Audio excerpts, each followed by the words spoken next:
जब उनके आश्रय की बात आ जाती है, ब्रजभूमि का आश्रय लिया, तो यह आश्रय तत्व ऐसा है कि इसमें अटकने के बाद फिर और कहीं बढ़ना कठिन हो जाता है। और कल यही बात, आश्रय वाली बात हम बता रहे थे। चलते समय इन महात्मा ने प्रश्न किया था कि जो श्लोक था उसका चलते चलते एक शब्द में उत्तर दे दिया था, थोड़ा हम बढ़ा रहे हैं, क्योंकि किसी प्रश्न का उत्तर थोड़ा बहुत विस्तार तो मांगता ही है। कल जो श्लोक था, श्रीरियत पदाम्बुज रजश्चकमे तुलस्या लब्ध्वापि वक्षसि पदम किल भृत्य जुष्टम यस्या स्ववीक्षण कृते न्यसुर प्रयासस तद्वद वयम च तदपाद रजा प्रपन्ना। तद्वत पर इन्होंने प्रश्न किया था कि तद्वद यानी लक्ष्मीवत हम या तुलसीवत हम आपके रज की प्रपन्न हैं, शरणागत। तो तद्वत जो शब्द इन्होंने पूछा तो उसमें इनको शंका हुई कि लक्ष्मीवत, तो ये तो बहुत ही एक सूक्ष्म बात है कि लक्ष्मी जी, यही हम बता रहे थे, प्रपन्न भई, आश्रय लिया, क्यों लिया। और कल की व्याख्या में उसका उत्तर छिपा हुआ है, यदि विचार किया जाए। लक्ष्मी जी, आप सोचो क्यों आश्रय ले रही हैं ब्रज का, स्वयं सोचो। उत्तर मिलेगा कि नित्य वक्षस्थल पर रहती हैं, चरण उनको प्राप्त है नित्य, फिर भी क्यों आश्रय ले रही हैं। उसका स्पष्ट कारण है, जयतितेधिकम जन्मनाव्रज। आपके यहां जन्म लेने से ब्रज अधिक हो गया। अधिक किससे हुआ? वैकुंठ से। जैसे कि पुराणों में लिखा है, अहो मधुपुरी धन्या वैकुंठाच्य गरीयसी। जो वस्तु, जो रस वैकुंठ में नहीं है, वो यहां है, यानी रस। इस रस के लिए वे यहां आकर के यहां की मिट्टी की शरण लेती हैं, वैकुंठ की देवी हैं, और यहां का आश्रय ले रही हैं। तो अगर ये सोचा जाए ऐश्वर्य, तो ऐश्वर्य की तो स्वयं देवी हैं। सारी दुनिया दिवाली के दिन लक्ष्मी पूजा करती है, क्यों? ऐश्वर्य की प्राप्ति के लिए। सारे भारत में चले जाओ, बनियों की दुकान पर एक एक पंडित 4-4 जगह जाते हैं लक्ष्मी पूजा कराने, 8-8 जगह। दिल्ली में आप जाओ तो पता पड़ेगा। और बड़े विधि से पूजा कराते हैं, बनिया बाटो, अनुष्ठान कराएंगे। वो दिन 2-3 दिन पंडितों की अच्छी, पंडितों को भी लक्ष्मी प्राप्ति होती है। तो लक्ष्मी इन ऐश्वर्य की दृष्टि से तो वो मोहित हुई नहीं, क्योंकि ऐश्वर्य तो स्वयं देती हैं। श्लोक में ही कहा, यस्या स्ववीक्षण कृते अन्य सुर प्रयास, जिनकी कृपा दृष्टि के लिए सब देवता प्रयास करते हैं, खाली बेचारी बनियाओं की बात नहीं है। घर घर लक्ष्मी गणेश की पूजा होती है, और एक बार जन्माष्टमी और रामनवमी की इतनी पूजा घर घर नहीं होगी जितने की लक्ष्मी गणेश की पूजा होती है। आप स्वयं देख लो, घर घर लक्ष्मी गणेश आएंगे, कोई चित्र के आएंगे, कोई माटी के आते हैं घर घर। और ऐसा न रामनवमी पे होता है न जन्माष्टमी पे होता है, क्योंकि संसार में लक्ष्मी नारायण की जोड़ी है, तो हम संसारियों को नारायण नहीं चाहिए, लक्ष्मी चाहिए। ये नियम है। कहते जरूर है भगवान में प्रेम है, लेकिन सबको लक्ष्मी चाहिए। क्या ग्रस्त विरक्त लोगों को देखो तो वो भी चेताते हैं। शिष्य प्रशिष्यों से व्यास लोग कथा कहते हैं, वो भी लक्ष्मी पर दृष्टि रखते हैं। और हम लोग पंगत भंडारा करते हैं, वो भी लक्ष्मी पर, उसके बिना तो पंगत भी नहीं होगा। तो लक्ष्मी का ही सब संसार उपासक है, नारायण का तो है भी नहीं। तो अन्य सूरत प्रयास, देवता भी लग रहे हैं, तो लक्ष्मी जी या ईश्वर के लिए तो ब्रज में नहीं आएंगे, उसको स्वयं सबको देती हैं। वो यहां ब्रज की शरणागति लिया उन्होंने रस के लिए। तो तद्वद मने लक्ष्मी जैसे रस की प्राप्ति के लिए आपके रज के प्रपन्न है। रज कहा, जो रज आपके चरणों में वृंदावन में लगी रहती है, ये वही धाम है ब्रज, जहां श्री कृष्ण नंगे पांव चलते हैं, दौड़ते हैं यहां की रज में, और निरावरण चरण से यहां की रज में उनका संयोग होता है, जैसा कि कभी भी किसी अवतार में नहीं होता है। जैसे गोपियों ने कहा है इस बात को, चलस यद ब्रजाद चारयन पशून,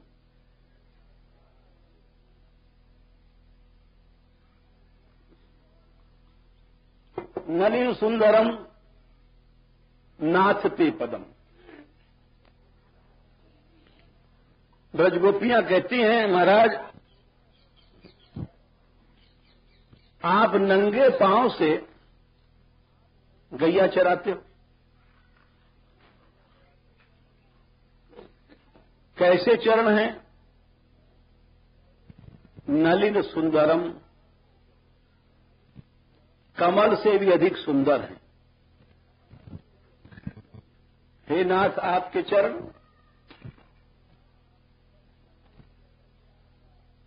अच्छा, तो उन चरणों से आप क्या पनहिया पहन के गैया चराते हो? बोले नहीं। शिल तृणांकुरई ही सीदती चिन्ह। गोपियां कहती हैं कि आपके चरणों में जब आप गाय चराते हो तो शिला माने कंकड़ी भी चुभती हैं, तृण घास भी नुकीले चुभते हैं, अंकुर बहुत से छोटे छोटे पौधे उनको अंकुर निकलता है, वो चुभते हैं। इसके माने ये हुआ कि आप नंगे चरण दौड़ते हैं। एक बार यशोदा मैया ने कहा, कन्हैया तेरे पांव बड़े कोमल हैं, लाला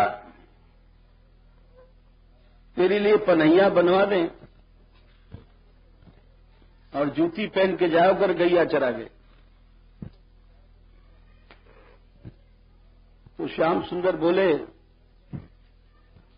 श्याम सुंदर का नाम है गोपाल। गोपाल या गोविंद। गोपाल माने गाह पालयति इति गोपाल।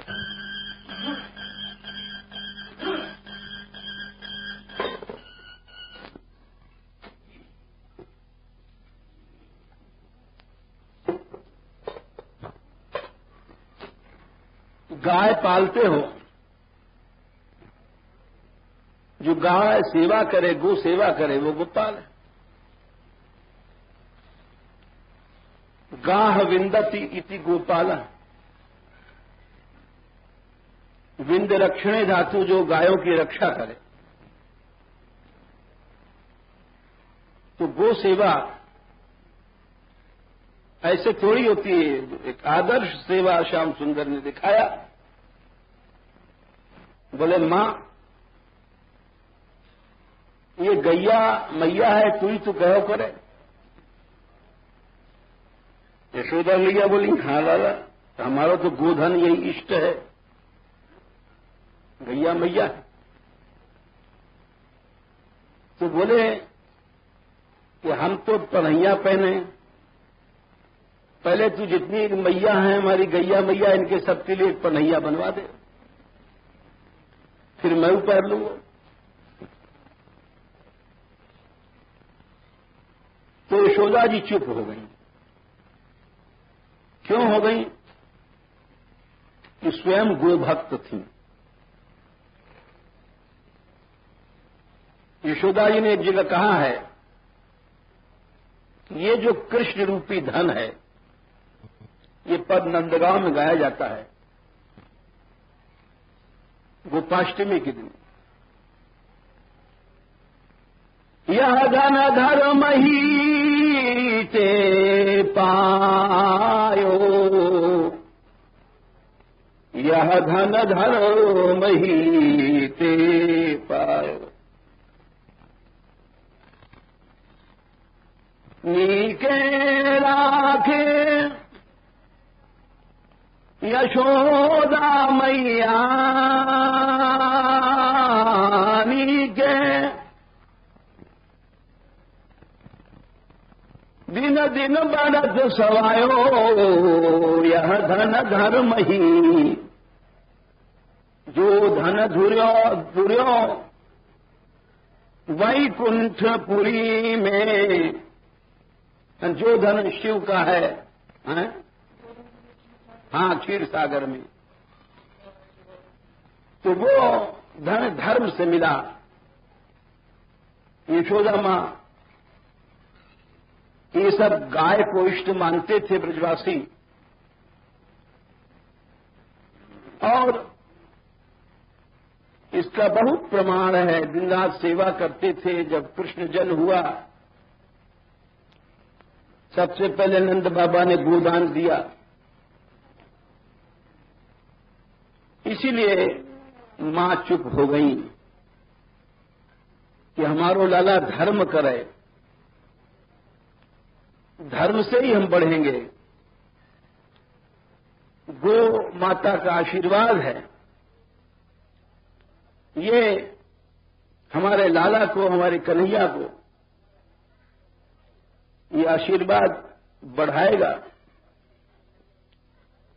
यहां तक कि गोवर्धन, श्री गिरिराज जी का नाम गोवर्धन है, जबकि ये सारे ब्रजवासियों को ही बढ़ाते हैं, लेकिन नहीं, गोवर्धन कहा गया जो केवल गायों को बढ़ाते हैं। इसीलिए रसिकों ने लिखा कि गायन के हेतु गिरी कर पै उठावे, कन्हैया गैयाओं के कारण ही गिरिराज उठाते हैं। तो सेवा भाव से नंगे पांव चलते हैं, नग्न पांव चलने से उनके चरणों में रज लगती है। इसीलिए यहां पर कहा गया लक्ष्मी जी चरणों के प्रपन्न नहीं हुई हैं, रज के प्रपन्न हुई हैं। वहां रज शब्द आया है। इस श्लोक का सारा मजा रज में है। इस श्लोक की जान या की पॉइंट रज है। रज में प्रपन्न, यानी यहां की रज जो रसमयी है, इस रज में जहां पर रज में खेलें रंग मचावें, रज में हिलमिल रास रचावें, और रज में करें विलास जुगल मिल जाने रसिक समाज। इस रज को लक्ष्मी भी तरसती और इस रज को सब तरसते हैं। श्री कृष्ण भी तरसते हैं। लक्ष्मी तो छोड़ दो, रसिकों ने लिखा है कि श्री कृष्ण द्वारका से रो रहे हैं और कहते हैं, हे वृषभानुसुते ललिते मम कौन कियो अपराध तिहारो। हे राधे, हे ललिते, हे अष्ट सखियों, हमने क्या किया जो हमको इस रज से बाहर कर दिया। काढ़ दियो ब्रजमंडल ते कछु और अहु दंड रहो अति भारो। तो तुम चाहते क्या हो, देहु सदा ब्रज को बसिबो। वह कुंज कुटी यमुना को किनारो, आपनी जान दया की निधान। भई सो भई अब बेग उबारो। तो इस रज को इतना आदर देते हैं कि श्री कृष्ण भी मृत्तिका भक्षण ब्रज की रज चाखते हैं और कहते हैं, मां ऐसो स्वाद नहीं माखन में, नाय मेवा मिश्री दाखन में। जो रस है ब्रज रज चाखन में। तो ये प्रसंग कल रह गया क्योंकि समय हो गया था। तद्वद रजा प्रपन्ना कड़ी छूट गई थी, इसीलिए इनको प्रश्न करना पड़ा। वैसे विचार करने पर ऊपर की तीनों कड़ियों में ही इसका उत्तर मिल जाता है कि हम लोग, गोपियां कहती हैं, शुरू में भी आया है रज शब्द, श्रीर यत पदाम्बुज रजश्चक में। रज शब्द पहले भी आया है, पहली पंक्ति में। श्रीर यत पदाम्बुज रजश्चक में तुलस्या लब्ध्वापि वक्षसि पदम किल भृत्यजुष्टम। यस्या स्ववीक्षण कृतेन्यसुर प्रयासस तद्वद वयम त्वदपाद रजः प्रपन्ना। ऊपर भी रज शब्द आया है, नीचे भी रज शब्द आया है। तो इसलिए इस श्लोक में भगवती लक्ष्मी जी श्री कृष्ण के चरण की शरणागत नहीं है। ये आप लोग ध्यान कीजिए। और देखिए कि दोनों जगह रज शब्द है कि नहीं है। इस श्लोक में प्रधानता है रज की, यहां की मिट्टी की, जिसके लिए लक्ष्मी जी तरस रही हैं, श्याम सुंदर तरस रहे हैं। ये ब्रज रज है। इस श्लोक से रज की महिमा प्रकट होती है। पहली कड़ी में भी रज आया है, दूसरी में भी रज आया है। देखिए ब्रज रज है क्या, या ब्रज क्या है? तो महात्मा कहते हैं ब्रह्म रज का शॉर्ट फॉर्म ब्रज है। जैसे आप लोग देखिए, किसी का नाम है, मान लीजिए राधाचरण है, तो शॉर्ट फॉर्म बनेगा आरसी, आर से राधा, चरण से सी। तो वैसे ही यहां भी उसको शॉर्ट किया गया, ब्रह्मरज को। शुरू का ब्र लिया गया, ब्रह्म का ब्र लिया गया, और अंत में रज का ज लिया गया, बन गया ब्रज। जहां ब्रह्म ही रज बना हुआ है वो है ब्रज। जहां की मिट्टी ब्रह्म है वो है ब्रज। जैसे गंगा क्या है, जहां का पानी ब्रह्म है वो है गंगा। गंगा माने क्या होता है?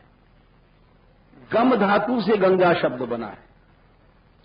गमयति प्राप्यति विष्णु लोकांसा गंगा। गंगा माने कि जिसके पानी में ही इतनी शक्ति है कि आपको विष्णु लोक की प्राप्ति करा दे।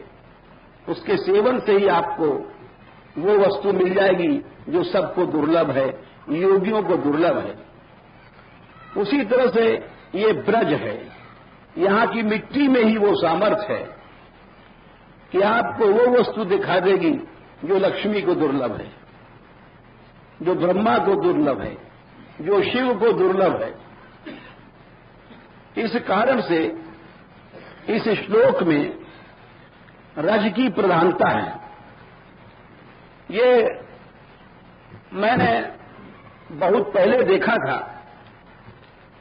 और हमारा अनुमान है कि यही जो हम कह रहे हैं यही श्लोक इसी प्रकार होगा।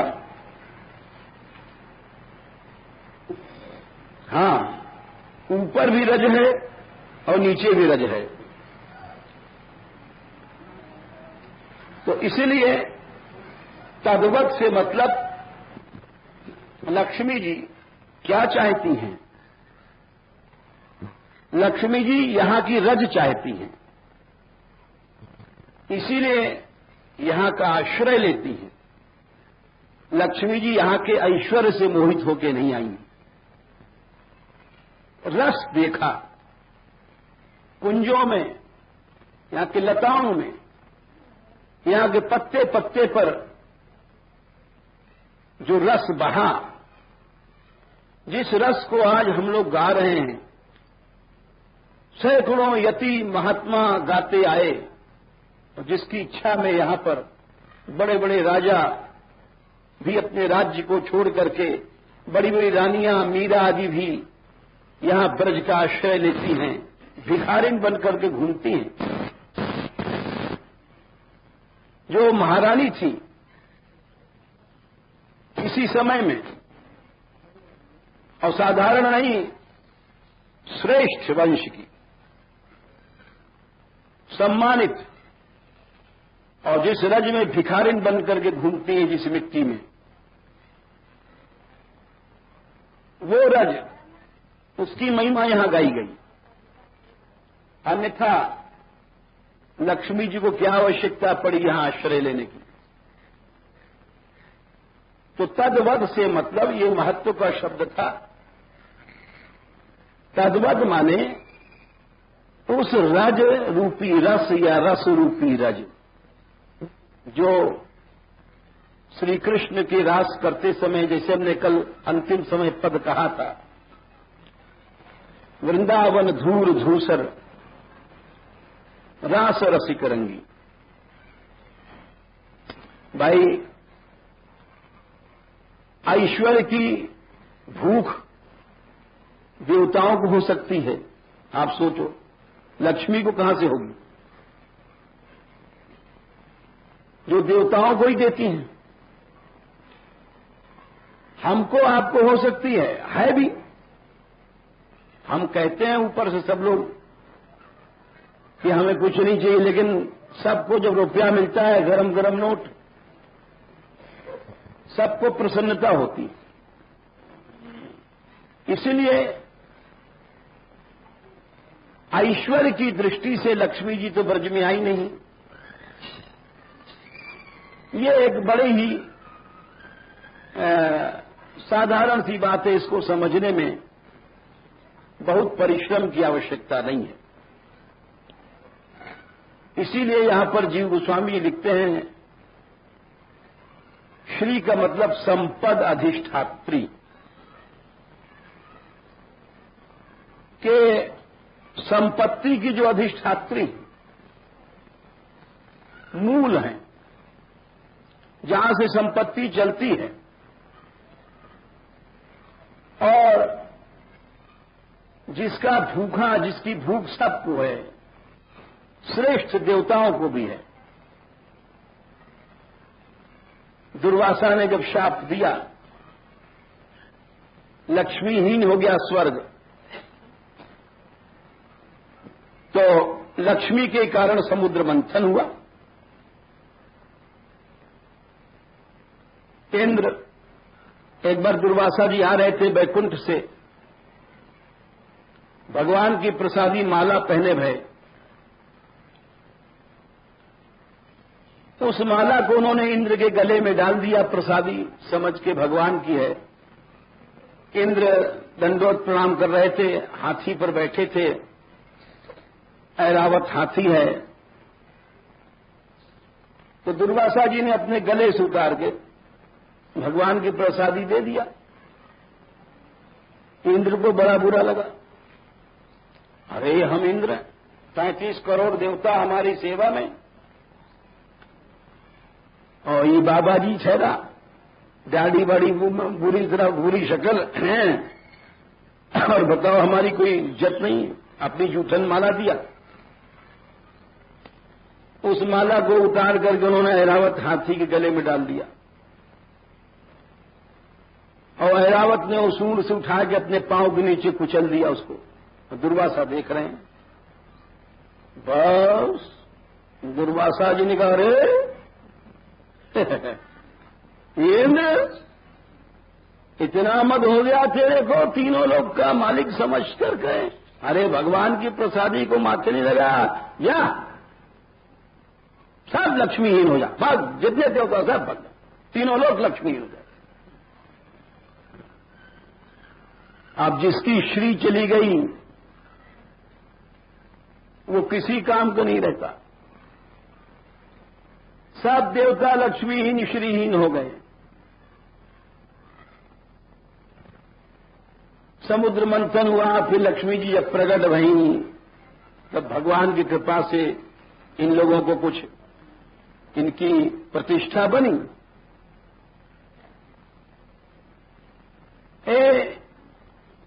ये भागवत के अंदर कथा है, सभी पुराण में कथा है कि लक्ष्मी का इतना महत्व है। दृष्टांत भी देते हैं लोग महत्व समझाने के लिए कि एक बार लक्ष्मी नारायण जी बैठे थे, और ये भी दृष्टांत है लेकिन है बात सही। लक्ष्मी जी और नारायण में प्रयास चला। लक्ष्मी जी बोली, महाराज आप की बड़ी महिमा है, आप संसार को बनाते हो। नारायण बोले, हाँ देवी, हमारे भक्त लोगों ने हमारी महिमा बढ़ाई। लक्ष्मी जी बोली, लेकिन बात यह है कि जहां पर मैं पहुंच जाती हूं तो आपका सम्मान नहीं होता है, मेरे ज्यादा होता है। बोले ऐसा तो खैर नहीं है, अभी हमारे भक्तों को तुमने नहीं देखा, वो तो तुमको नहीं चाहते हैं, वो तो अनन्य होते हैं। बोले तो चलो दिखाओ तुम अपने कोई भक्त, देखा जाए नमूना। आई तो इस मृत्युलोक में एक बड़ा सुंदर मंदिर था, दोनों ने वेश बदला। नारायण जी तो बन गए जोगी, महात्मा और लक्ष्मी जी बन गई जोगिन, हाथ में कमंडल और जटा वटा, और पहुंचे। बोले ये मंदिर किसने बनाया? बोले फलाने सेठ ने, बड़ा भक्त है भगवान का। सब लोग कहने लग गए इतना बड़ा मंदिर बनाया है और बड़ा धनी है, बड़ा सदा व्रत बांटता है, बहुत धर्म कर्म करता है। तो जोगिन जी बोली जोगीराज से, तो चलो देखा जाए, फिर उसकी भक्ति देखा जाए। योगीराज बोले हाँ हाँ चलो देवी, इसमें क्या है, देखना चाहिए। वहां सेठ के यहां पहुंची। नारायण जी तो बाहर बैठे रहे क्योंकि पुरुष हैं जोगी जी महाराज, और जोगिन जी भीतर चली गई। तो खड़ाऊ पहन करके खट खट खट खट। सेठ ने पांव धोया, महाराज बड़ी कृपा किया, चरणामृत लिया, तो भक्त था ही। जोगिन जी भीतर पहुंची, पहुंच करके उनका सेठानी पांव में गिरी। अरे जोगिन जी महाराज, पांव धोया पिया। जोगिन जी बोली प्यास लगी है इनको, प्यास। दौड़ करके एक लोटा पानी ले आई बढ़िया। तो बोले क्या है? बोले महाराज पानी आपने मांगा, फेंको इसको। अरे मैं तो अपने ही पात्र में पीती हूं, दूसरे के लोटा में नहीं पीती हूं। अरे महाराज हाँ। झोली में से जोगिन जी ने एक सोने का लोटा निकाला, कितना बड़ा। अरे सेठानी जी तो बोली ये तो सोने का लोटा। अच्छा लाओ। और उसे पानी भर के लाई, पिया। उनका जा इसको फेंक आओ। बोले महाराज क्यों? मैं एक बार जिस पात्र में पानी ले लेती हूं या खा लेती हूं, दोबारा उसको नहीं छूती, और अपने ही पात्र में पीती हूं और अपनी थाली में खाती हूं। अब सेठानी ने सोचा अरे ये जय बार खाएंगी तय बार सोने की थाली निकालेंगी, जय बार पानी पिएंगी तय बार सोने को लोटा निकलेगा। अरे ये अगर रह जाए तो 5 दिन तो कई मन सुना जाएगा। तो बोली महाराज कुछ दिन विराजो, हमको सेवा का मौका दो। हाँ, पांव पकड़ के रोने लग गई। जोगिन जी बोली मैं रह तो सकती हूं, लेकिन एक शर्त पर। क्या? ये जो बाहर जोगी बैठा हुआ है इसको धक्का निकाल के बाहर करवा दो।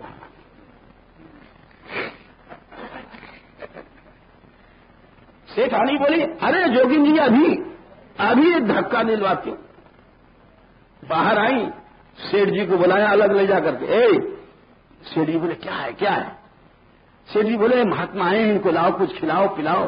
अरे खिलाना पिलाना नहीं है, इनको जल्दी विदा कर दो, कुछ भेंट पूजा देकर जल्दी तुरंत। अरे बोले ऐसा कैसे हो सकता है, हमारे द्वार पर अतिथि आए हैं, अतिथि नारायण का स्वरूप होता है। अरे नारायण वारायण लगा रखा है, दिखाया सोने का लोटा। अरे इतना बड़ा कहां से आया? बड़े जोगिन जी आई हैं, ये अपने पात्र में खाती पीती हैं और फेंकवा देती हैं। अभी पानी पिया है, फिर थोड़ी देर पानी मांगेंगी, फिर लोटा निकलेगा, फिर भोजन करेंगी, थाली निकलेगी, और सबको फेंकना पड़ेगा। हम फेंकेंगे थोड़ी, रख लेंगे, कई मन सोना हो जाएगा। तो बोली तो बड़ा बढ़िया, इनको रोको। बोले रोके क्या?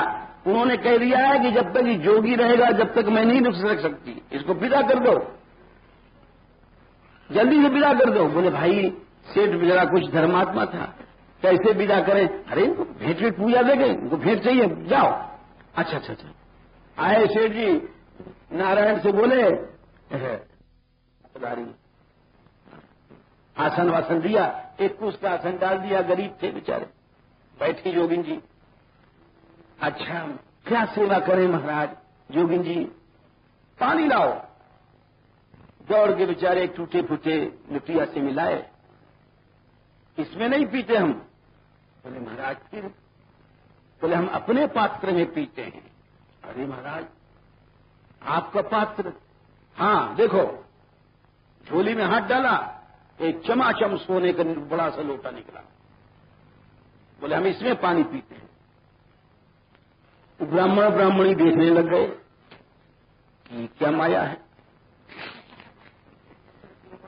हाँ, वैसे तो जोगन बन रही है, लेकिन सोने के गड़ुआ लेके चलो भाई पानी मांग रही, दे दो। उठी और कसाय के, क्योंकि लोग सोना को छूनी पाप समझते हैं भक्त लोग। सोने में कलयुग का निवास है। आप लोगों को मालूम है कि नहीं है? होगा। सोने में कलयुग का निवास है। इसको भक्तों लोग नहीं छूते हैं। भक्तों की बात बता रहे हैं, अपन जैसों की बात नहीं है। इसमें कलयुग का निवास है। अब वो लाई उस लोटा को तो छुआ नहीं। बोले जोगिन जी, आप अपना पात्र अपने पास रखो, हम पानी लाके दे देती हैं। जोगिन जी ने देखा कि यहां तो मामला गड़बड़ है। वो अपने फूटे से लोटा से लाए कि उसे पानी कर दिया। खैर जोगिन जी ने पिया। अच्छा सुनो, जोगिन बोली, लो इस लोटे को फेंक आओ। बोले क्यों? अरे आपको फिर पानी पीना पड़ेगा, आप रखो।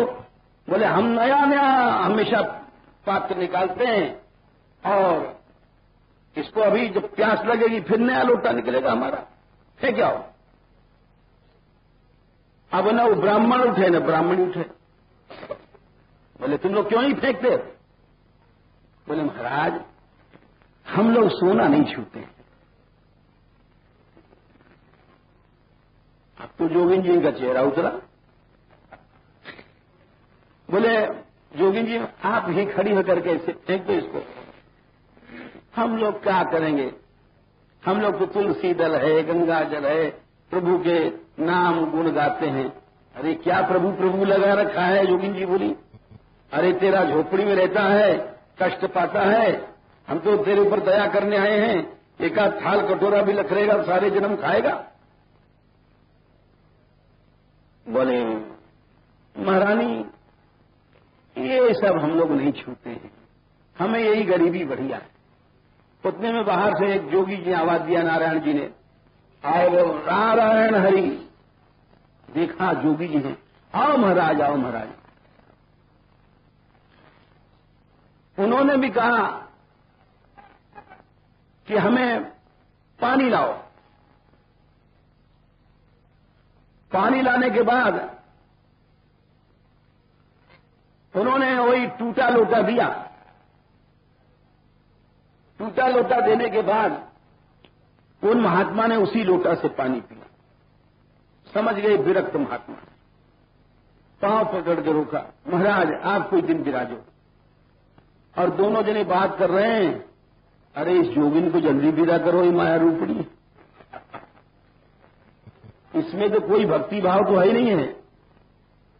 इसके तो नाच नखरे अलग ही चलते हैं। सोने के लोटा में खाएगी, सोने के लोटा में पिएगी, सोने के थार में खाएगी। इसको जल्दी विदा करो। और ना जोगी जी बैठे मुस्कुरा रहे हैं और जोगिन जी भी कह रहे हैं क्या चक्कर है। तो जब देखा कि ये तो हमें विदा करना चाहते हैं तो जोगिन जी बोली, अच्छा तुम्हारा भाग्य खराब है, हम समझ गए, हम जा रहे हैं, हम तो तुम्हारे पर कृपा करने आए थे। जब बोले हम जा रहे हैं, दोनों ने कहा बड़ा बड़ी कृपा किया हमारा नीचे। ठीक है आप कहीं पधारो, हम आपके लायक नहीं हैं। वो विदा हो गई। रह गए जोगी राज नारायण जी, मुस्कुरा गए और उन्होंने कहा कि तुमने बहुत भूल किया। अरे उस जोगिन को तुमने हटा दिया, हमारे पास तो क्या है, हमको क्यों रखा? हम तो दलित रहें और उसको रख लेते, तुम्हारी झोपड़ी उपड़ी महल बन जाता। बोले महाराज हम जिस बात के भूखे हैं आपके पास वो है। दो नाम प्रभु को सुना दो, हमें भी प्रभु कोई लीला सुनाओ। ये जो माया है सोना चांदी, इसी में हम लोग हजारों जन तक मरते रहे। अब आपकी कृपा से इससे मन हटा है। भगवान प्रसन्न हो गए, उसको दर्शन दिया।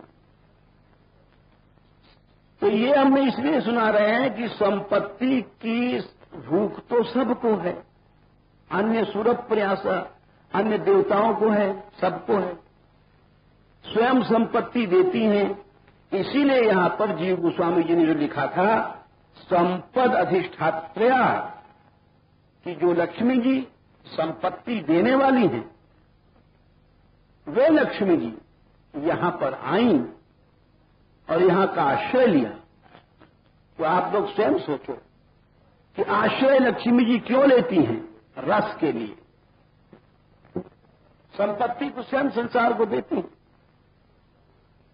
इसीलिए नंददास जी ने लिखा है, एक होरी है, बरसाने में गाई जाती है, हरी चल नवल किशोरी,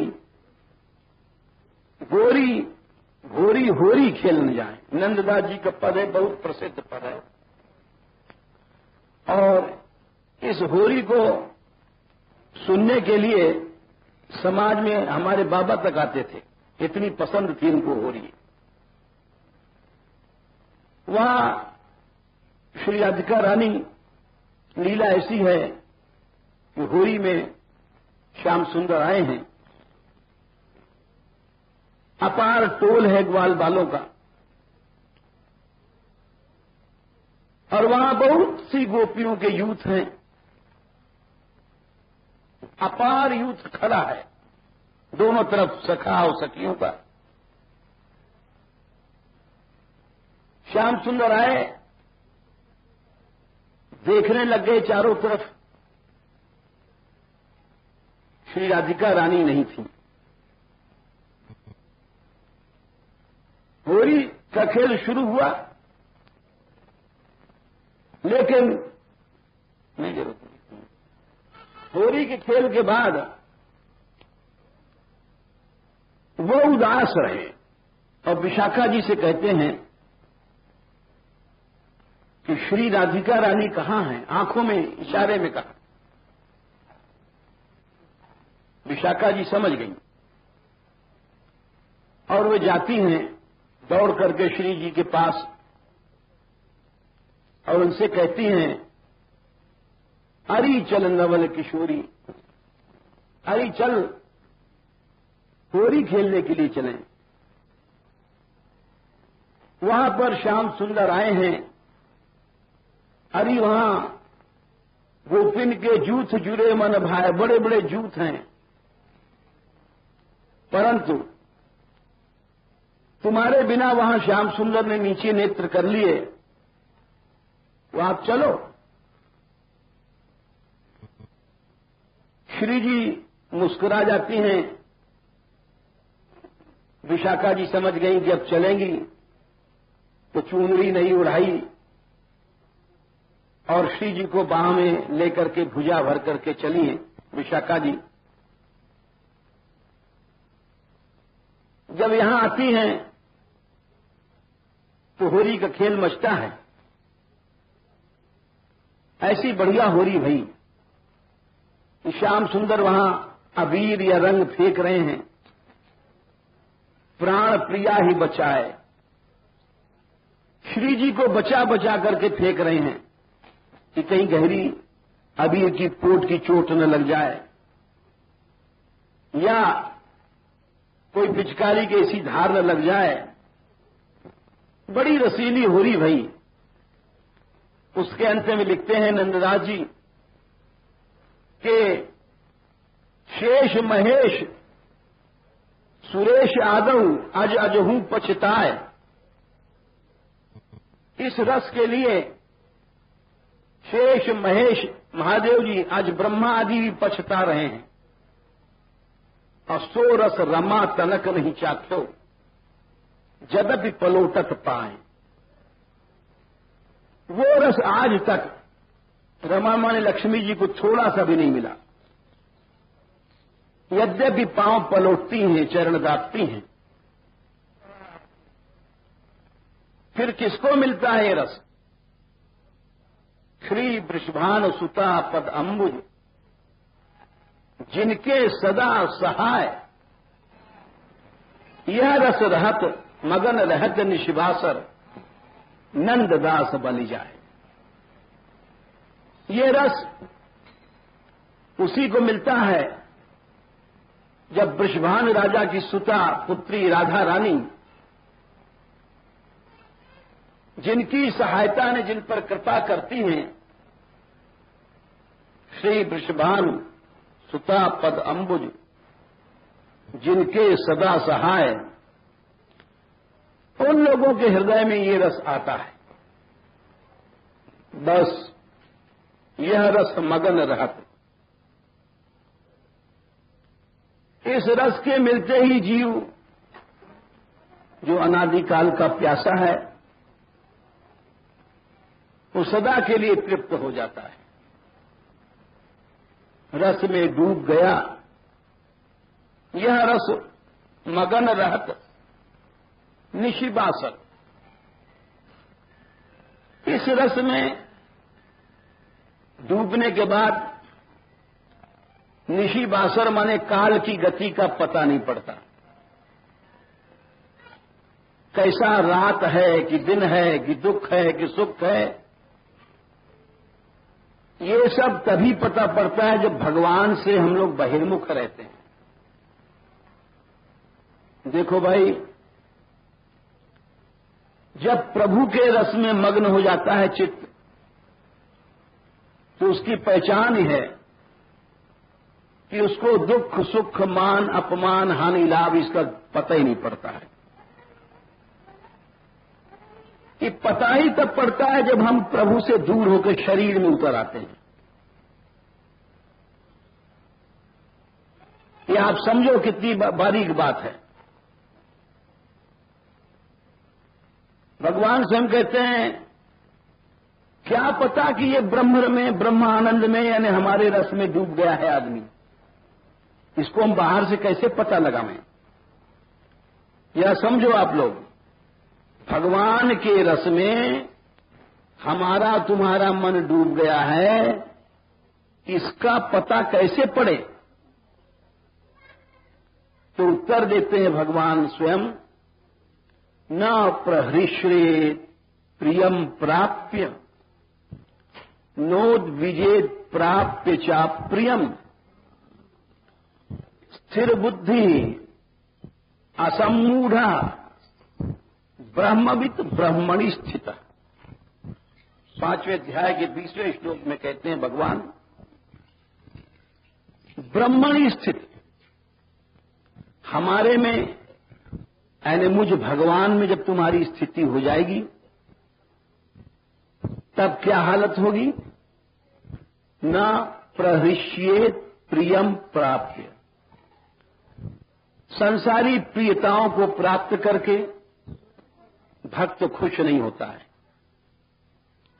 इज्जत मिली या रुपया मिला, धन मिला, सम्मान मिला, इसको पाने के बाद अगर मन खुश होता है तो समझ लो हम शरीर में स्थित हैं, भगवान में नहीं है। ये थर्मामीटर है, आप लोग समझ लो। अपने नापने के लिए दूसरे को मत नापना, क्योंकि दूसरे के दोष दिखाई पड़ेंगे तो अपराध होगा। ये जो थर्मामीटर है, इससे अपने आप को नाप लेना कि अगर संसार की बड़ाई, नाम, सम्मान, धन, संपत्ति, इसके मिलने में मन खुश होता है, नोटों का बंडल मिल गया या सम्मान मिल गया। हमने देखा बहुत से लोग ऐसे होते हैं। अब देखो, आप घर घर देख लो, दई डोकरी बैठी हुई, तो कोई बहू जाए के पांव दाबे लग जाए तो बुढ़िया ऐसी खुश हो जाएगी, जीतो रही हो तेरे कमेरो, जीतो रही हो, बनो रही हो, और ये है फलियो फूलियो, एक ट्रक आशीर्वाद दे देगी। तो वो क्यों? वो सम्मान उसको मिला इसलिए खुश हो गई। संतों के पास चले जाओ, हमने देखा, पांव छुआ, हाँ बच्चा कहाँ रहता है, खुश हो गए। संत जी भी एक परा खून बढ़ गया, बड़ा भगत के बेचारा पांव छूता है।